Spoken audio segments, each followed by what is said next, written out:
Hello, and welcome back to my opera channel. I'm Avi, and I am finally giving the people what they want. This week, I am finally doing the opera synopsis to Mozart's final opera. Yes, the Magic Flute. Die Zauberflöte. Feel free to sing along because it's nearly impossible not to. And I'm extremely happy to say that this is a second collaboration with the wonderful Rosie Brooks. All of her information is down below. Plus, she has a jigsaw puzzle out now, which you can buy through Classic FM. Definitely check it out. So, quick background. Magic Flute was written, yes, by Mozart, and the libretto was by Schikaneder. Oh, I just love that name. The opera was premiered on September 30th, 1791 in Schikaneder's own theater, which is very snazzy. I mean, wouldn't you want your own theater? I want my own theater. I want a theater right now. Without further ado, I'm going to get into this opera. I'm not going to talk any more about it because it is a very political opera and I have a lot of trouble compartmentalizing with this one. But there will be a whole nother video on all of the politics. Without further ado, Act 1. An enchanted forest. We open and our Prince Tamino is running away from a giant serpent who is trying to kill him. Help! He basically passes out and the Queen of the Night's 3 maidens come and save his life and vanquish the beast. Now they all have to decide who's going to go tell the Queen and, get the Queen to come. You know what? He's so beautiful. I think I should stay and you two should go. No. I think I should stay because he just needs, he's just so beautiful that I need to stay. Girls, I'll stay. It's fine. I don't mind. It's really not a big deal for me to stay. In the end, they decide that all 3 of them are going to get the Queen and leave Tamino unconscious in the middle of the forest. He wakes up by the sound of Papageno the Birdman. Okay, it's more like a bird catcher, but he also dresses like a birdman. He is singing about how much he would love to have a wife or a girlfriend or a female friend of any kind to spend his life with. How wonderful would that be? Tamino wakes up, sees Papageno and the dead serpent, and believes that Papageno has saved his life. Papageno does not mind taking all the credit. Yeah, that was me. See, I did it like this. I took my hands and I went like, with my 2 thumbs. It's all it took. 2 thumbs. These guys. As he is describing his heroic actions, the 3 maidens come back and are pissed off. Papageno! They give him a stone instead of cake, water instead of wine, and a padlock for his mouth so he can no longer tell any lies. I would love to put a padlock on people's mouths so that they couldn't tell lies if they were pathological liars. But to the beautiful, handsome Prince Tamino, they give a portrait of the Queen of the Night's daughter, Pamina. He looks at the picture and he falls in love with her from the picture.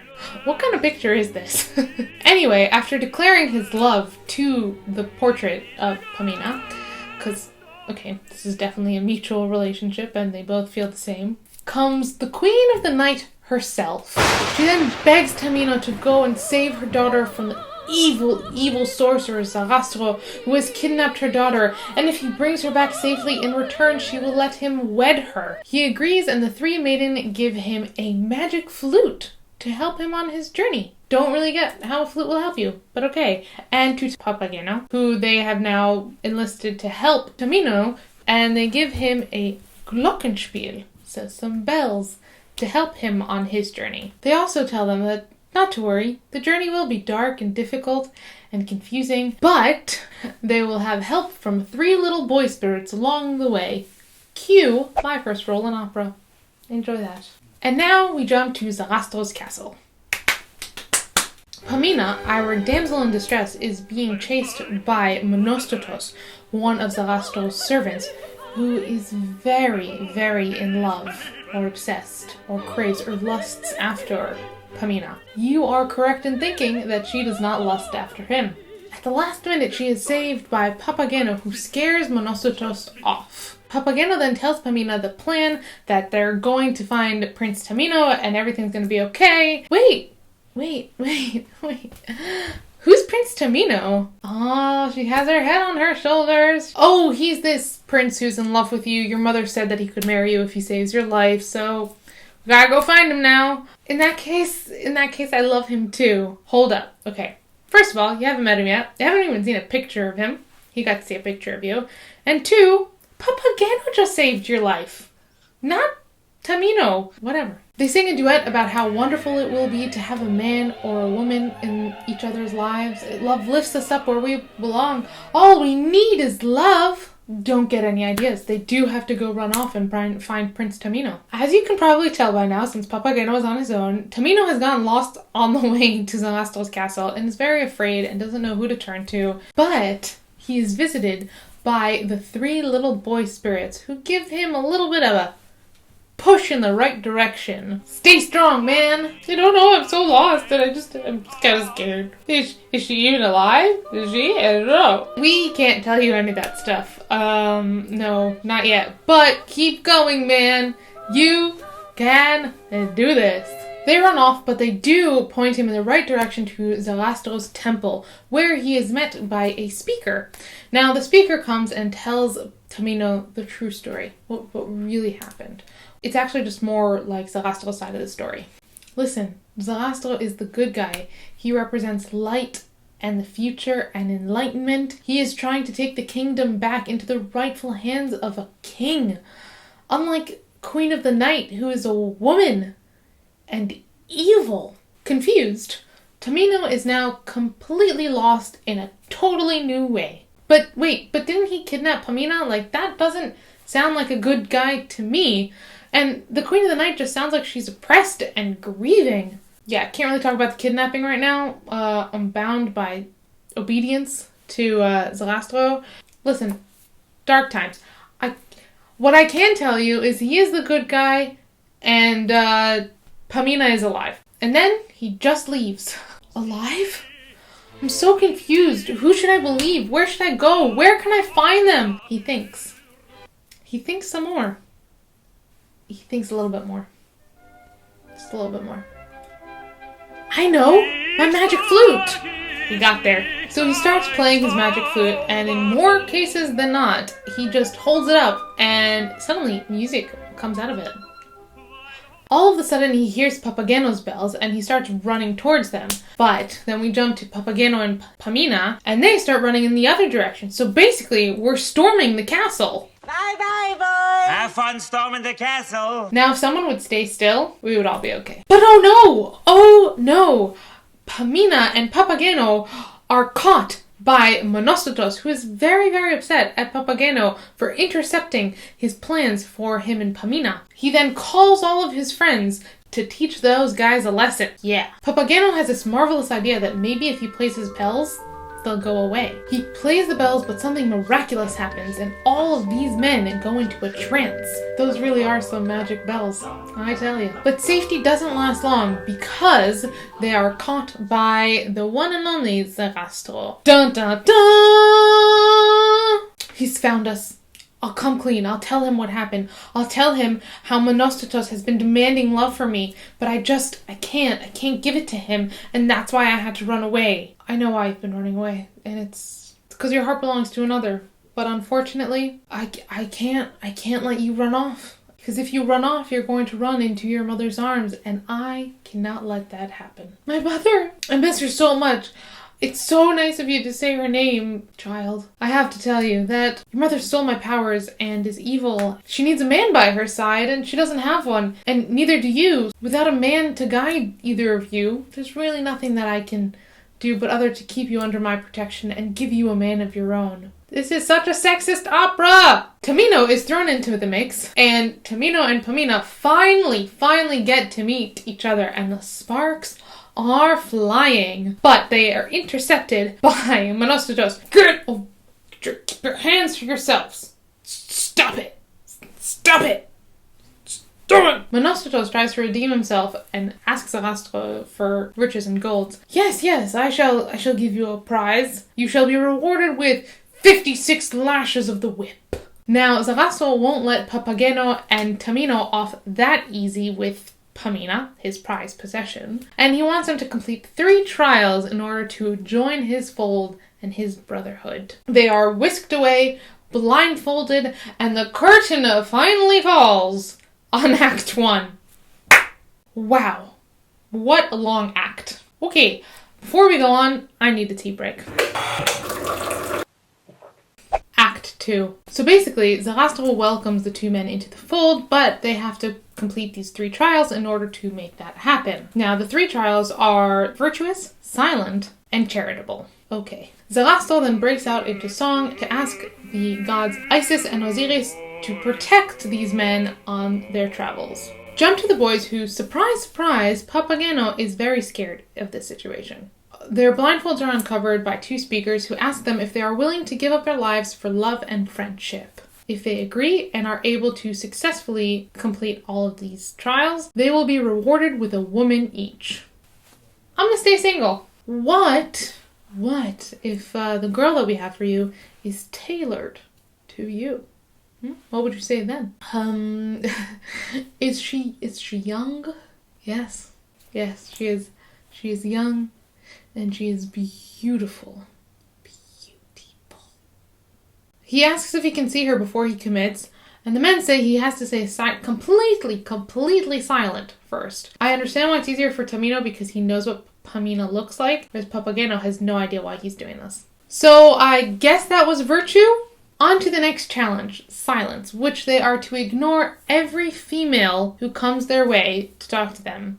Beware the wiles of women, for they are evil temptresses, and many men have fallen into their traps. The speakers leave, and the Queen of the Night's maidens return. The Queen of the Night has been able to infiltrate Zarastro's castle, and the women have come to ask Papageno and Tamino for any kind of advice on, how the building works. The boys are working really hard to ignore the women. Well, Tamino is. Papageno, not so much. The women try their best to get information out of the men, but are found by a speaker and flee. Jump to Pamina, who is asleep in her room, and once again is attacked by Monostatos, who is trying very hard to demand love from her, as she calls it. And he sings about it while she's sleeping. He is really trying to justify his actions. But he is intercepted! This time by the Queen of the Night herself. This is this thing. She enlisted men to do it. She's like, I'm gonna have to be there anyway. Mother! Well, this will be interesting. Pamina quickly tells her mother how Tamino has been enlisted into Zarastro's fold and is now in his hazing period into the Brotherhood. Falstaff! You are now lost to me forever! Lost? Mom, you can always protect me with your power. I can't protect you anymore. I have no power. It all disappeared once your father died. Now what? You have to convince Tamino to flee with you. But why? Dad was friends with all these guys. Why can't I be? Why can't I build on those connections? Because they are plotting against me. Here's a dagger. Go. Kill them. Cue famous aria. Mic drop. Queenie out. I can't kill anyone.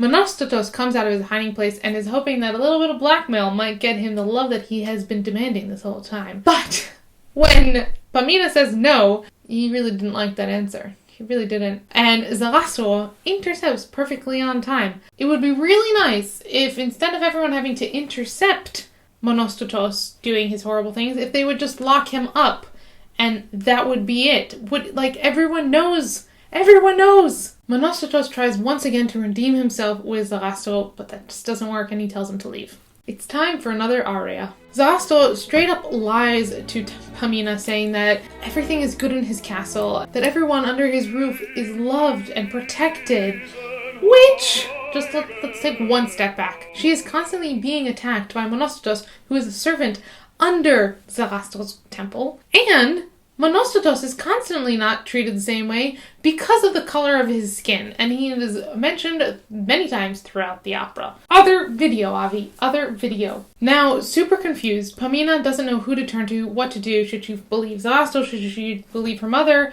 She goes to find Tamino to find some closure, some help, some advice. We are now back with the boys, and Papageno cannot stay quiet. Hey. talking to myself here. Then, suddenly, a visitor arrives. A very old woman. Never depicted well in any of the productions I've seen. And says she has come to find her boyfriend. Her boyfriend is Papageno. Papageno is very confused. 1, because they promised him a young woman. 2, they promised him a young, beautiful woman. But before she is able to identify herself, she is whisked away. The 3 boy spirits return offering food and returning the musical instruments which apparently Zarastro confiscated in the previous act. Pamina finds Tamino and Papageno and is trying to get them to help her out, but they completely ignore her because they're still under their stupid vow of silence. Do you not love me anymore? It's time for another aria. She leaves, completely distraught. 3 trumpets sound. On to the next trial. Pamina and Tamino are brought together just to be taken apart again. I just don't get this. And Papageno is left all on his own because obviously he wasn't able to keep silent, so he's not moving to the next round. And he sings again about how much he wishes he had a girlfriend or, a wife. It would be very nice. And speak of the devil, that old lady appears again and reveals who she really is. She is Papagena. If you get your acts together, there's more where this came from. But is whisked away just as she reveals who she is. She's kind of like a reverse Cinderella. The boy spirits are back and they find Pamina contemplating suicide because she feels so alone and distraught and doesn't really know where to turn to. They stop her just in time, talk her down, and point her in the right direction of Tamino. It's time for Tamino's final trial. Bum bum bum! He hears Pamina's voice and is reassured by the Brotherhood that he's allowed to speak to Pamina. Like, it's all gonna be okay now. He passed silence, he's all good, he's on to the next one. And Pamina forgives him right away and promises to always be by his side. Run away, Pamina! Start your own kingdom! Play your magic flute for me. Play it, Sam. Together they play out the darkness and bring in the light through a fiery furnace. Success! Oh wait, they have to do it again now. Through water. Success!